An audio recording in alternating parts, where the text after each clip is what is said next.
Hola, hola, Perinola, es lo que dijo Flanders una vez antes de que lo cagaran a palos. Bueno, vamos a empezar el curso de fisiología, de fisiopatología, de hecho, y bueno, vamos a arrancar, son varios temas, vamos a ir haciéndolos de a pocos y tratar de hacerlos dinámicos, no tan densos y que no queden tan largos, ¿está? Así que voy a arrancar, vamos a arrancar primero que nada con mecánica respiratoria, vamos a ver los principios básicos, y bueno, vamos como a hacer una cosa medio escueta, pero tampoco tan escueta, ¿tá? Por lo menos los conceptos grandes queden y a quien le interese que pueda adentrarse ya con una base a lo que es la bibliografía recomendada.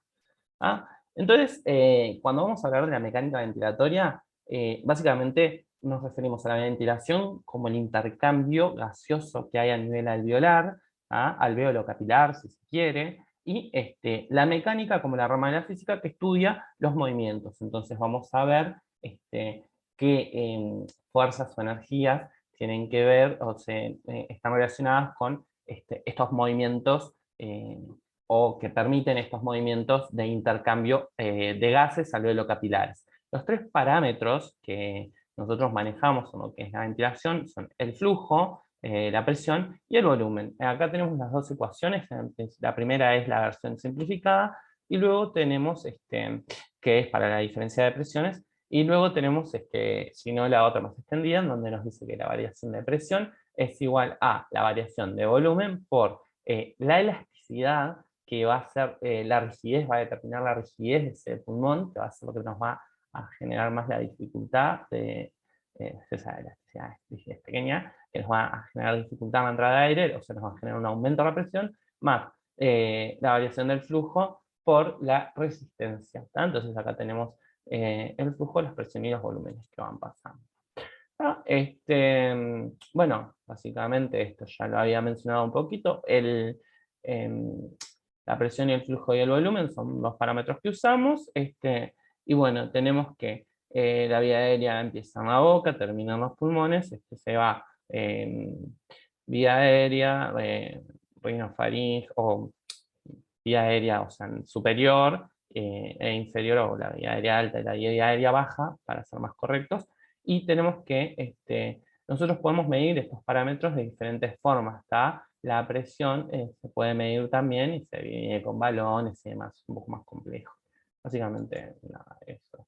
Vemos esto en un monitor, como vemos este, los distintos parámetros también. Esto es el monitor de cuando se hace la ventilación, que nos permite valorar esto. Y bueno, y acá vamos a lo que es la parte más de fisiopatología. El otro era como una aplicación clínica. Porque ¿por qué es importante entender estas cosas? Porque tienen una, digamos, manifestación clínica y una aplicación clínica por sobre todo. Primero que nada vamos a estudiar la complacencia. Y la complacencia vamos a ver que es lo inverso a la elasticidad, o sea que la complacencia es la capacidad de extenderse, si se quiere, el pulmón, ¿tá? Entonces, nosotros podemos, sacándole el componente, digamos, más dinámico al pulmón, de la parte de la resistencia, podemos dejar que la variación em, de presión sería igual a la variación de volumen por la elasticidad. Y despejando eso, me va a quedar que la elasticidad va a ser igual a la variación de presión dividida la variación de volumen, ¿tá? De esa relación yo puedo inferir también que, o si el inverso de la compliance es la elasticidad, yo puedo invertir eso y en vez de ser delta P sobre delta B, va a ser delta B sobre delta P igual a C, que es la compliance, ¿tá? O complacencia. Y luego, por el otro lado, yo eliminando la elasticidad, para calcular lo que son las resistencias de las vías aéreas, puedo anular, tener una elasticidad de cero, anular un delta sin volúmenes, sin cambios en el volumen, ¿tá? Acá sería sin cambios en el flujo, o acá sin cambios en el flujo, acá sin cambios en el volumen. Lo que yo tendría sería, al no haber un cambio en el volumen, o sea, en condiciones de estáticas, ¿tá? Por eso yo digo que esto es dinámico, porque hay movimientos de volúmenes, y esto es estático, y ahora los vamos a ir viendo, yo puedo ver que usando el mismo principio, lo que hago es despejar esa variación de presión, y como la variación de flujo multiplica la resistencia, yo tengo que las resistencias totales de la vía aérea son iguales a la relación entre la variación de presiones sobre la variación de flujo. Son las resistencias totales de la vía aérea. Entonces, yo acá voy a tener, primero que nada, la curva presión-volumen, en donde voy a ver tres sectores bien definidos. ¿Tá? Tengo un punto A aquí, donde es el punto, digamos, más inicial, es el punto de inflexión inferior, en donde yo tengo una baja complacencia. ¿Tá?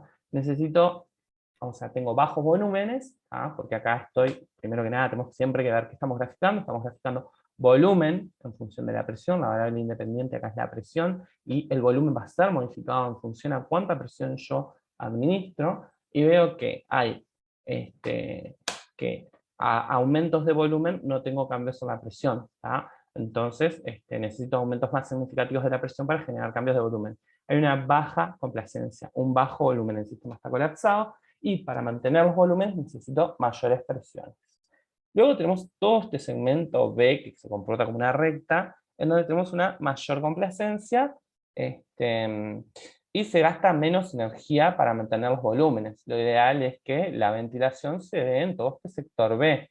¿Ah? Es donde estamos, es energéticamente favorable.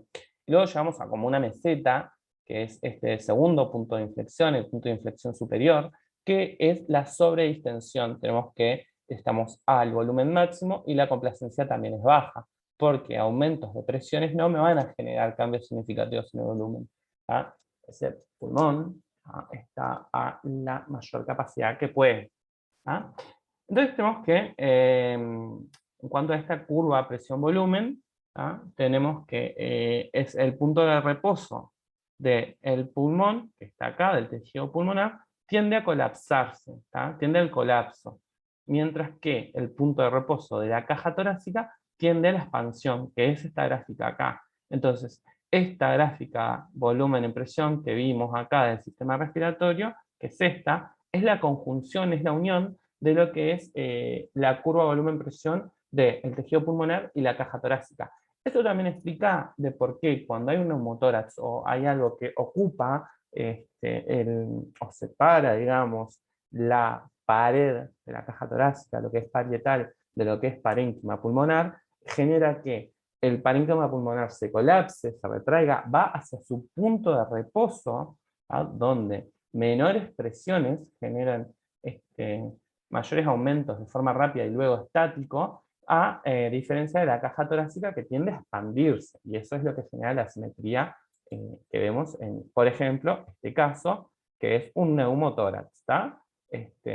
Acá lo que vemos es que acá tenemos una caja torácica normal, sana, con su pleura recurriendo al pulmón, donde no hay ninguna alteración. Acá lo que sucede, por ejemplo, en un trauma abierto de tórax, como puede ser una puñalada, lo que empieza a suceder es que empieza a entrar aire, aumenta la presión, acá la caja torácica empieza a expandirse yendo hacia su punto de reposo, que es más alejado, que genera que se expanda, y a su vez, como contrapartida, el parénquima pulmonar empieza a encogerse y genera, va hacia, también hacia su punto de reposo, que es chiquitito.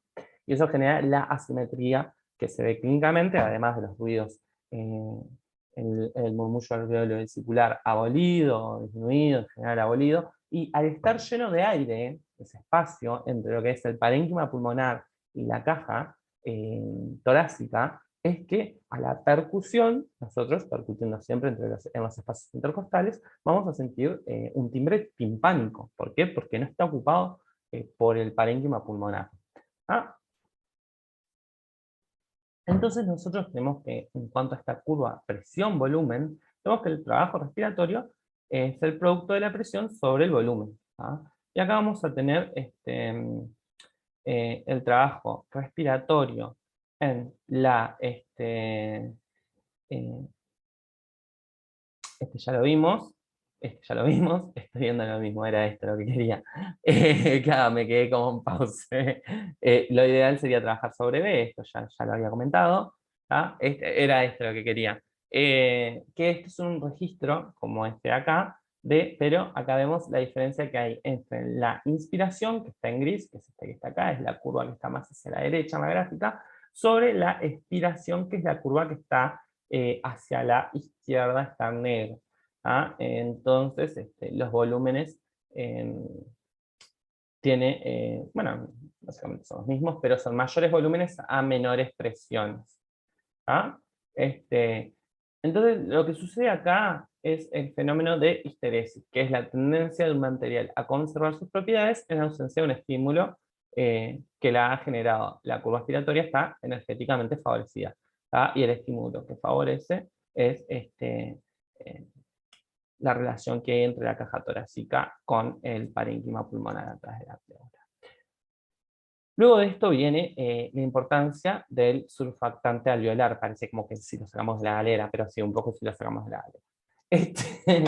El surfactante, básicamente, para que se entienda, es una sustancia que lo que hace es que se forman burbujitas al final de los bronquios, que es donde se va a dar intercambio gaseoso. Esta signo, esta letra, es una nu. No, no es una nu, es una omicron, no una, sí es una omicron, creo. Bueno, es una sigma, digo, sigma minúscula. ¿Saben qué? Al carajo, yo no me voy a equivocar y,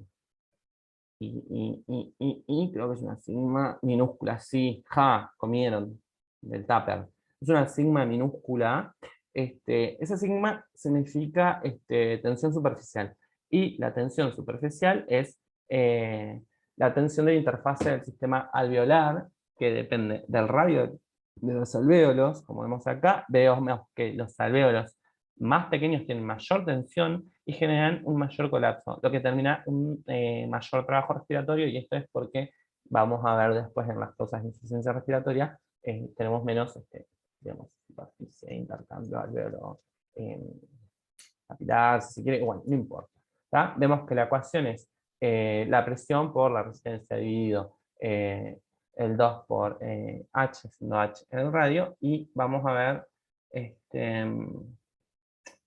que básicamente el surfactante es una lipoproteína que sintetiza, el surfactante es una lipoproteína que es sintetizada y secretada por los neumocitos de tipo 2, son liberados al espacio alveolar y se interponen en una interfase aire-líquido. Esto genera que se disminuya la tensión superficial.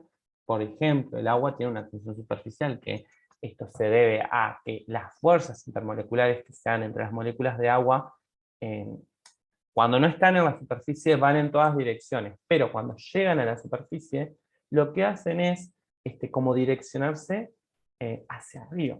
Y por eso siempre es como que hay una peliculita más, como donde las moléculas están más como concentradas, más apretadas. Es una propiedad sobre todo de los sistemas líquidos. Entonces, el surfactante es secretado por los neumocitos de tipo 2 y es una lipoproteína.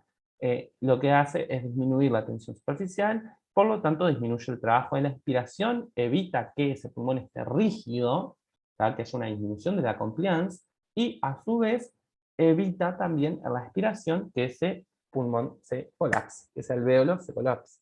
Porque, si bien no lo dijimos, porque se supone que estamos estudiando fisiopatología, ya conocemos la anatomía, la vía aérea va boca, nariz, rinofaringe, vamos a la tráquea, de la tráquea vamos a la carina, que es donde se divide en bronquio fuente derecho-izquierdo, con la angulación del bronquio fuente derecho, que es mayor, que es de 30 grados, más que la de 45 grados del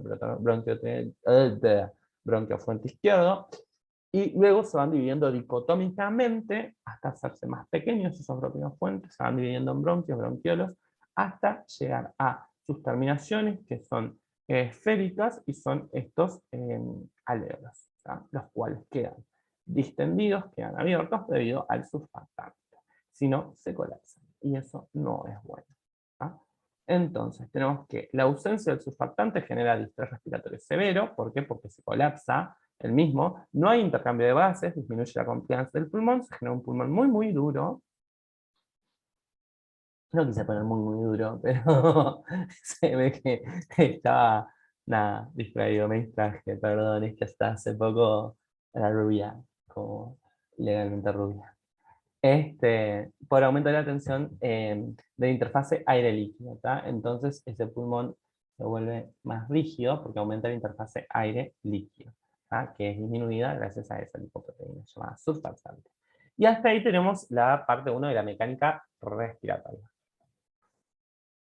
¿Saben qué? Voy a dejar por acá y grabo la parte 2 después, porque si no va a quedar muy largo.